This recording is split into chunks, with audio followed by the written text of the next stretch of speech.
Mesdames, Messieurs, bonsoir. Bienvenue dans Le Monde. Aujourd'hui, on commence par les titres de votre journal.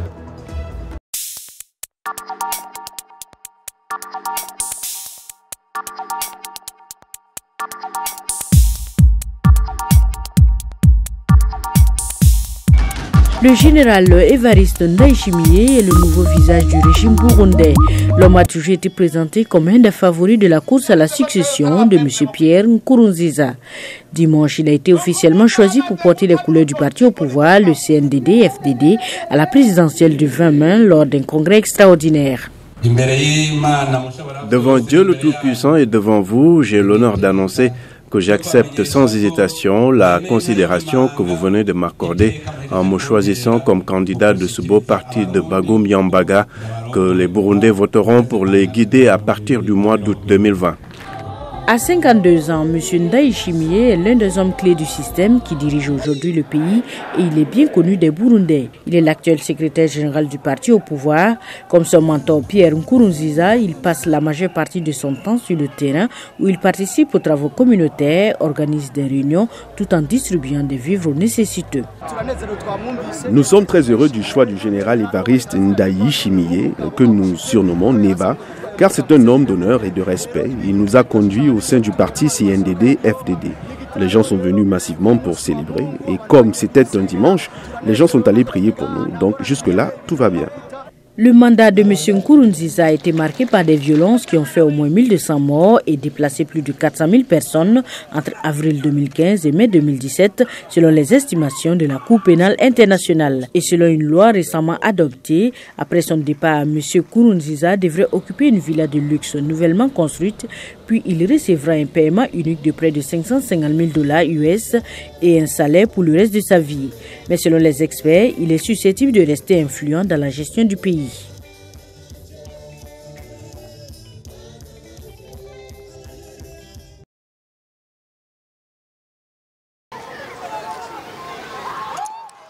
Tout a commencé avec la disparition d'un garçon de 3 ans, Rinaldi, le 12 janvier dans un village du nord du Gabon.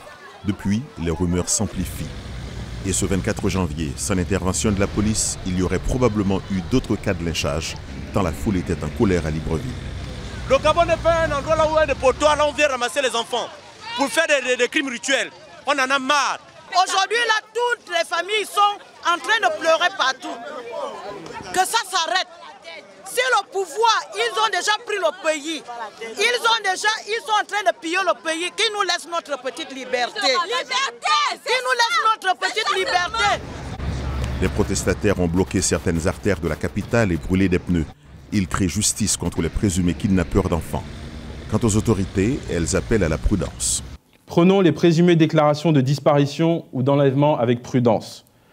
Le rôle de tout citoyen n'est pas d'alimenter la psychose, mais, en cas de fait avéré, d'apporter des informations précieuses aux autorités compétentes.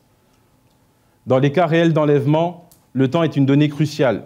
Et comme l'a exprimé le porte-parole du gouvernement, les déclarations sur les réseaux sociaux, même si elles partent d'une bonne intention, ne sont en rien une saisine officielle des autorités. Une publication pro-gouvernementale annonce l'arrestation de 17 personnes. Le calme a été rétabli samedi à Libreville, mais la tension persiste.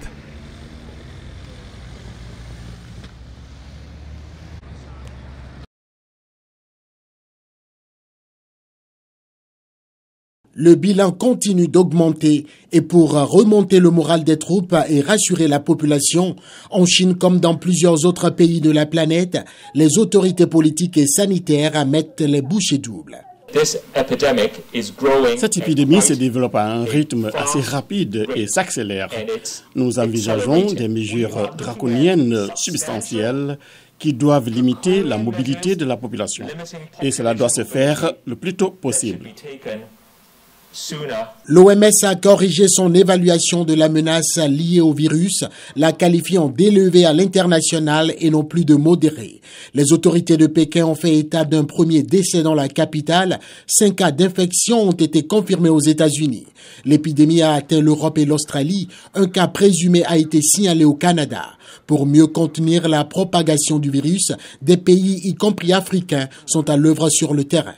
Nous sommes en train d'évaluer les possibilités d'un rapatriement des ressortissants français, de la quelques centaines de ressortissants français qui parfois en font la demande, en lien évidemment avec les autres ministères. En Inde, au Canada comme au Nigeria, l'alerte est au rouge. Les voyageurs sont minutieusement scrutés. Les autorités sanitaires surveillent toutes les nouvelles entrées susceptibles d'être potentiellement porteuses du coronavirus.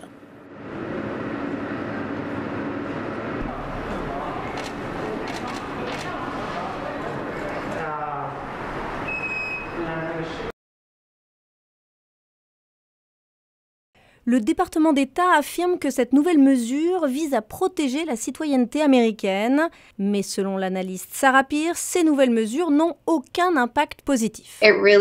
Cela met vraiment une pression supplémentaire sur les agents pour qu'ils s'assurent que les femmes ne viennent pas aux États-Unis juste pour accoucher. Mais pour commencer, ces règles existaient déjà. Happy Baby est une société basée en Floride qui organise des voyages aux États-Unis pour les femmes enceintes, les aidant à trouver logement et médecin pour quelques milliers de dollars. Ce n'est pas illégal de venir à Miami pour accoucher. Les soins de santé aux États-Unis sont parmi les meilleurs au monde. Le climat est fantastique. Les mères ont tout ce dont elles ont besoin et les choses sont assez faciles.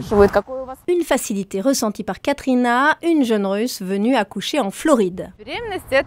En Russie, la grossesse est vue comme une maladie avec énormément de visites médicales. Ici, c'est vraiment facile. Pendant sa campagne électorale, Donald Trump avait promis de renforcer les politiques anti-immigration. Cibler le tourisme de naissance pourrait lui apporter des voix lors des prochaines élections.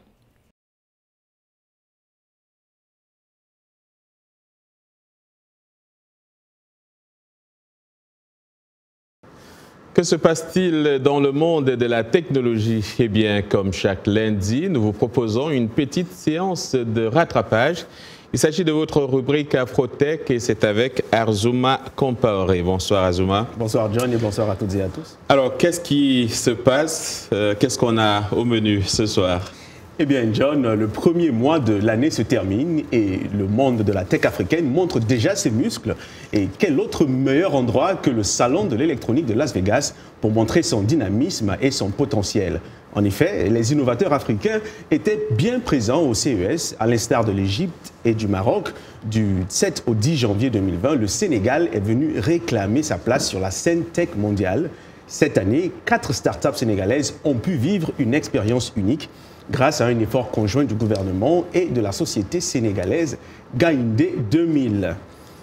Pour les startups sénégalaises Dictave Corporation, Tolby, Suite et Car Rapide Prestige, cette expérience au CES a été enrichissante à plus d'un titre. Nous avons pu échanger avec ces jeunes entrepreneurs africains et comme vous allez le voir, lorsqu'on les écoute, ce n'est pas de la désolation, mais de l'espoir qu'on reçoit.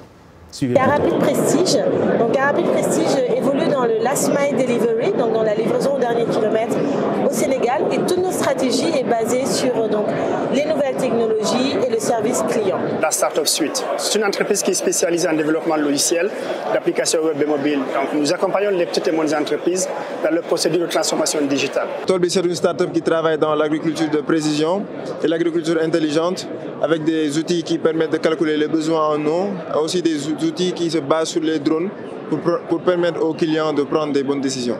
Dictave Corporation, qui est une entreprise sénégalaise orientée dans tout ce qui est agriculture. Et nous faisons aussi la promotion de l'agriculture au féminin pour encourager les femmes à plus s'intéresser au domaine et aussi inciter les jeunes à prendre plus au sérieux l'agriculture. Ici déjà on voit tout en grand, donc tout est en grand, la technologie, vraiment la pointe de la technologie, je vais dire. L'innovation, vraiment au sens propre du terme. Les choses bougent, les choses vont à une vitesse extraordinaire. Et on se rend compte qu'on a beaucoup de choses encore à faire, beaucoup de travail à faire. Ce que je voulais, c'est essayer de voir mes autres collègues ingénieurs qui étaient dans l'autre monde, comment ils pensaient. Dans l'autre monde? Oui, pas l'autre monde, mais dans l'autre bout, en fait, dans notre continent. Comment ils pensaient en tant qu'ingénieurs, comment ils modélisaient leur technologie, comment ils arrivaient à mettre l'aspect utilisateur, expérience utilisateur dans leurs produits. L'année prochaine, quand vous revenez au CES, qu'est-ce que vous allez faire différemment? Un show à l'américaine, c'est-à-dire d'amener une présentation, d'être présent. Il y a des solutions, les gars, ils ont juste un petit prototype, mais à les entendre, c'est déjà sur le marché, ça se vend à des milliards. Quand je viens là, je vais tout faire pour avoir des deals. finaliser des partenariats et repartir avec ça aussi au Sénégal. C'est quoi votre rêve pour l'Afrique et pour le Sénégal en particulier? Vraiment, moi, ce que je souhaite aujourd'hui, c'est que demain, que mes enfants puissent faire leurs études au Sénégal, puissent travailler au Sénégal, puissent avoir tout ce qu'ils souhaitent au Sénégal et pas besoin forcément d'aller en France, aux États-Unis pour le faire. Moi, je veux une Afrique en fait qui répond présente aux grands événements et aux vrais événements. Une Afrique qui ne se limite pas seulement à consommer, une Afrique qui ne se limite pas à subir. La stabilité, la sécurité et une Afrique présente. Et on va sur ce chemin-là et rien ne va nous empêcher d'atteindre cet objectif. Voilà, donc c'est tout pour Afrotech de cette semaine. On se dit à la semaine prochaine. Merci Arzouma et à la semaine prochaine.